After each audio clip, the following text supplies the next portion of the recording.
I'm making these remarks on behalf of Todd Margolis. The first time I read 20 minutes ago or an hour or two ago, I read what he wrote, and it hit me immediately that anybody who knows Lloyd would agree with every single word I'm about to say. So this is written by Todd Margolis, but I think everybody who knows Lloyd would agree with every word of it. When I was asked to introduce the next inductee, I was honored. And then after the honor and pride set in, I became intimidated at the task of speaking to the greatness of someone that I've spent so many years admiring. So as I sat down to write about him, I gazed out the window, and as the snow was billowing down, I realized that the first great testament to this man was that so many would have traveled into blizzard-like conditions with no chance of leaving, just to pay tribute to a man who has so profoundly touched so many lives. He is a natural-born leader who has the gravitational pull of the sun. Talk with him but for a moment, and you will drive miles upon miles for his tutelage. Not just for his masterfulness of martial arts, but for his professorship of life. He was the first person to tell me there is a difference between a cheerleader and a coach. A cheerleader offers encouragement, while a coach will offer technical and mental guidance in an encouraging manner. A profound statement in my life. 2004 U.S. Olympic Judo team member, heavyweight Roddy Ferguson calls him the baddest man in the land on the mat. He is one of only 3 non-Brazilians to ever receive a Brazilian Jiu-Jitsu black belt in Brazil, and he is the first African-American BJJ black belt. As seen in Gracie magazine, after being promoted to brown belt only 3 days earlier, he became the first American to defeat a Brazilian Jiu-Jitsu black belt in Brazil. He is the only person in the world to hold black belts in BJJ, Judo, and Sambo. Let me repeat that. He is the only person in the world to hold black belts in BJJ, Judo, and Sambo. Wow.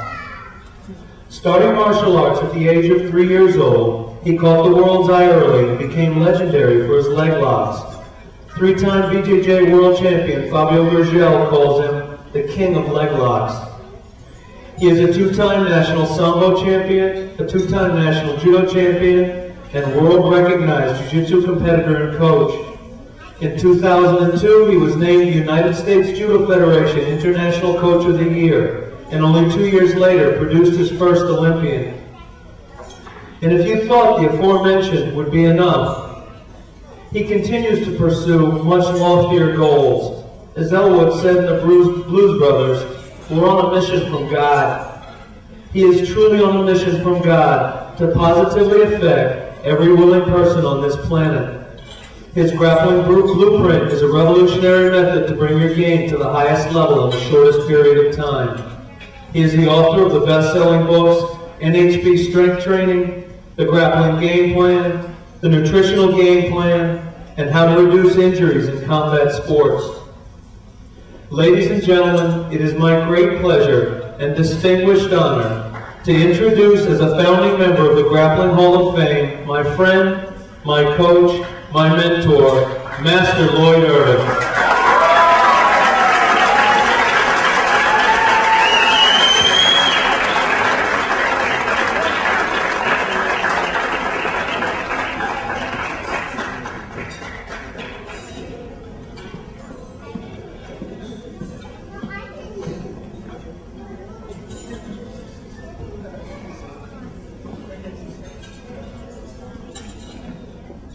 Thank you.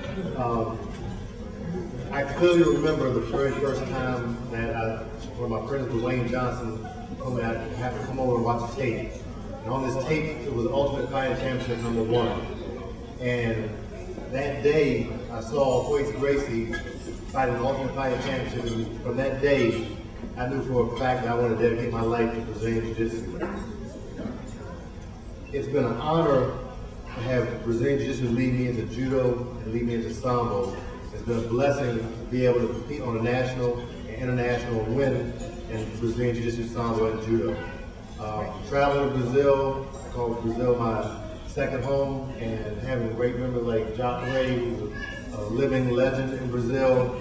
When I was a blue belt, he opened his doors to me, his family, his wife, and I love him for that. And my instructor, Leonardo Dollars, my instructor, my brother, my friends. I also want to thank all my staff, Team Lloyd Irvin, my mother, my father, my lovely wife, and everyone. I'm going to forget some people, but everyone that's been affected my life. I'm on an unstoppable mission to help as many people, succeed in life. And last shout out is for my student Brandon Vera, who's in California right now fighting in a 4-man tournament, NHB tournament. So best wishes to him. Thanks.